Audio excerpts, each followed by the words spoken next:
Hello everyone, myself Dr. Deepa Dubey, oral physician and maxillofacial radiologist by profession. Coming back after a very long time. आज मैं बहुत ही common topic पे आप लोगों से बात करना चाहूँगी, दैट इज़ बैड ब्रेथ, और जिसको साइंटिफिकली टर्म में हैलिटोसिस भी बोला जाता है. 90% ऑफ द पीपल हमारे हॉस्पिटल में या क्लिनिक्स में विजिट करते हैं with the complain of bad breath और बोलते हैं कि मैम इसकी रेमेडी हमें बताइए.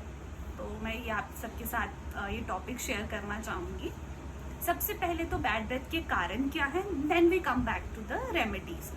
सो सबसे पहले और मोस्ट इम्पॉर्टेंट जो इसका कारण है बैड ब्रेथ का, वो है मुंह की प्रॉपर सफाई ना होना. अब वो कैसे कि अगर आप खाना खा रहे हैं और उसके बाद प्रॉपर माउथ वॉश यूज़ नहीं करते हैं, फ्लॉस यूज़ नहीं करते हैं, प्रॉपर कूला नहीं करते हैं, उससे क्या होता है कि खाना आपके दांतों के बीच में फंस जाता है. खाना फंसने की वजह से जो हमारे मुंह में बैक्टीरिया होता है वो उस खाने पे एक्ट करता है, उस खाने को ब्रेक करता है ग्लूकोज और स्टार्च की फॉर्म में. अब इस पूरे प्रोसीजर में जब बैक्टीरिया खाने पे एक्ट करता है और उसको ब्रेक करता है तो वो कुछ सर्टेन गैसेस या फिर हम बोलें वोलेटाइल कंपाउंड्स रिलीज करता है, जैसे कि आपका नाइट ऑक्साइड कंपाउंड, इस तरह के बहुत सारे कंपाउंड रिलीज करता है जो कि बैड ब्रेथ के लिए रिस्पॉन्सिबल रहते हैं. सो इसका रेमेडी क्या है, इसके लिए प्रॉपर दांतों का क्लीन होना, आपकी ब्रशिंग टेक्निक प्रॉपर होना, time to time dental visit करना. कि time to time dental visit इसलिए कि जैसे आप खाना खा रहे हैं उसको क्लीन नहीं कर पा रहे हैं, बैक्टीरिया डिपॉजिट हो रहे हैं, तो वो आपके दांतों के आगे पीछे एक येलो कलर की परत जमा करते हैं जिसको प्लाक बोला जाता है. सो उसका डेंटिस्ट के पास जाके उसका रिमूव करवाना, जिसको स्केलिंग की फॉर्म में, बहुत ही ज़रूरी है. सो पहला तो इम्पॉर्टेंट कॉज आपका यही है जो 90% ऑफ द केसेस में ओरल ओरिजिन रहता है बैड ब्रेथ का. नेक्स्ट 1% इसका जो कॉज रहता है वो रहता है कुछ कंपाउंड्स, कुछ फूड आइटम्स, जैसे कि हमारा अनियन हो गया, गार्लिक हो गया, अल्कोहल हो गई, टोबैको हो गई, जिनकी खुद की एक स्ट्रॉन्ग सी स्मेल होता है जो बैड ब्रेथ के लिए रिस्पॉन्सिबल होता है. सेकेंड, थर्ड कॉज रहता है इसका ड्राई माउथ, जिसको साइंटिफिकली टर्म में जीरोस्टोमिया भी बोला जाता है.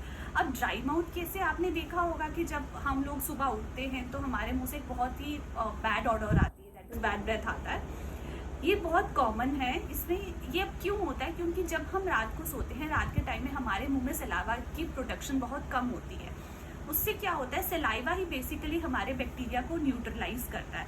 अगर सलाइवा कम होगा, हमारे बैक्टीरिया न्यूट्रलाइज नहीं होंगे और ultimately it led to the bad breath. पहला ड्राई माउथ का ये कॉज. सेकेंड, हमारे ड्राई माउथ की क्या क्या कॉजेज़ हैं. पेशेंट्स अगर कोई बीपी की दवाई लेता है, एंटी हाइपरटेंसिव लेता है, या फिर डिप्रेशन की दवाई लेता है, एंटी डिप्रेसेंट लेता है, उन केसेस में इन मेडिसिन का साइड इफेक्ट है ड्राई माउथ होना. और ड्राई माउथ होगा तो बैड ब्रेथ की कंप्लेन रहेगी. उसके अलावा स्ट्रेस, पेशेंट्स में जो लोग बहुत स्ट्रेस लेते हैं, या फिर post menopausal women after 40 sometime complain, या फिर ओल्ड एज पीपल में क्या रहता है कि जो हमारे सलाइवा प्रोड्यूस करते हैं सर्टेन ग्लैंड्स, उनकी एट्रोफी हो जाती है. उस केसेस में हमारा सलाइवा प्रोडक्शन होना कम हो जाता है. It led to the dry mouth and dry mouth ultimately led to the bad breath. ये हमारे कॉमन कॉजेज रह गए ड्राई माउथ की. And last but not the least, हमारा बैड ब्रेथ का कॉज है जो 9% ऑफ द पॉपुलेशन में रहता है, अदर देन ओरल ओरिजिन. जैसे कि पेशेंट्स अगर कोई अंडरलाइन डिजीज से सफ़र कर रहा है, डायबिटीज़ से सफ़र कर रहा है, लीवर डिजीज से सफ़र कर रहा है, या फिर किडनी डिजीज से सफ़र कर रहा है. सो ये कॉमन कारण हैं जो बैड ब्रेथ के लिए रिस्पॉन्सिबल हैं. अब हम आते हैं रेमेडीज़ पे. ऐसी क्या रेमेडीज़ हैं जो कि हमें बैड ब्रेथ से प्रिवेंट कर सकती हैं. सो पहली और मोस्ट इम्पॉर्टेंट है, go to your near by dentist और your family dentist for the dental visit, for the scaling, so that आपकी फूड लॉजमेंट, आपका खाना ना फंसे, वहाँ पर जो प्लाक है, जो परत जमा हुई है, वो रिमूव कर सके डेंटिस्ट. उसके बाद माउथ वॉश यूज़ करना, प्रॉपर ओरल कैविटी, जो आपका ओरल कैविटी है वो प्रॉपर साफ रखने के लिए प्रॉपर ब्रशिंग टेक्निक यूज़ करिए, माउथ वॉश यूज़ करिए, फ्लॉस यूज़ करिए. इसके अलावा take plenty of water, at least 7 to 8 glasses of water per day, so that आपका जो है ड्राई माउथ ना रहे. उसके बाद फ्रूट्स जो विटामिन सी रिच है, जैसे कि आपके ऑरेंजेस वगैरह हो गया. विटामिन सी का क्या रोल है, विटामिन सी बेसिकली आपके सलाइवा स्टिमुलेट करता है, सलाइवा की प्रोडक्शन करता है ओरल कैविटी में, जो अल्टीमेटली आपको बैड ब्रेथ से बचाता है.